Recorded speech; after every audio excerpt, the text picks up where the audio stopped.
Kozhikode MDMA കേസിൽ പിടിയിലായ അധ്യാപകരെ ഇടത് അധ്യാപക സംഘടനയുടെയും CPM-ന്റെ രാഷ്ട്രീയ സംരക്ഷണവും ലഭിച്ചിരുന്നുവെന്നുള്ള ഗുരുതര ആരോപണവുമായി ദേശീയ അധ്യാപക പരിഷത്ത്. അധ്യാപികമാർക്കെതിരെ മുൻപും പരാതികൾ ഉയർന്നിരുന്നു. കീർത്തനയ്ക്കെതിരെ പരാതി ഉയർന്നിട്ടും SSK മുൻ ജില്ലാ കോർഡിനേറ്റർ അധ്യാപകയെ സംരക്ഷിക്കുന്ന നിലപാടാണ് സ്വീകരിച്ചത്. DPC-യുടെയും BPC-യുടെയും അറിവോടുകൂടിയാണ് അധ്യാപികമാർക്കെതിരായ പരാതികൾ ഒതുക്കി തീർത്തതെന്നും ആക്ഷേപമുണ്ട്.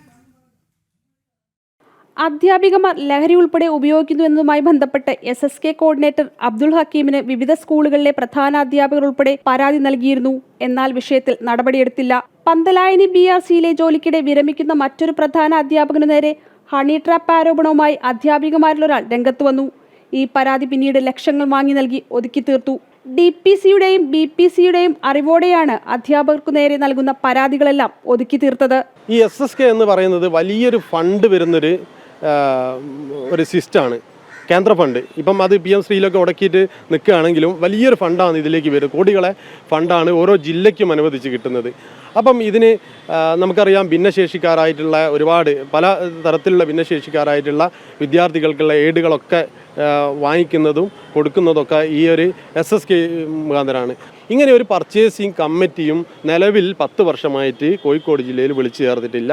ഇതിൻ്റെയൊക്കെ വലിയ തുക, കമ്മീഷൻ കോടികളെ പർച്ചേസാണ് നടന്നത്. അതിൻ്റെയൊക്കെ വലിയൊരു തുക അടിച്ചു മാറ്റുന്ന ഒരു പരിപാടിയായിരുന്നു ഇതുവരെ ഉണ്ടായിരുന്ന SSKക്ക് ഉണ്ടായിരുന്നത്.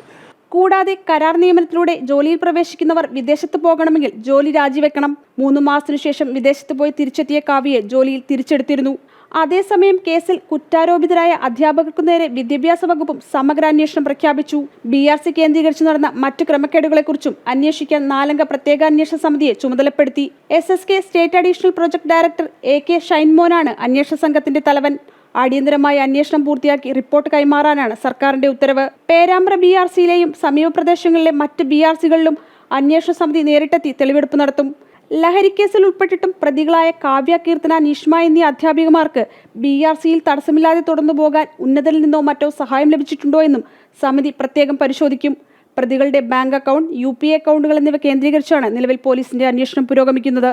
ജനം, കോഴിക്കോട്.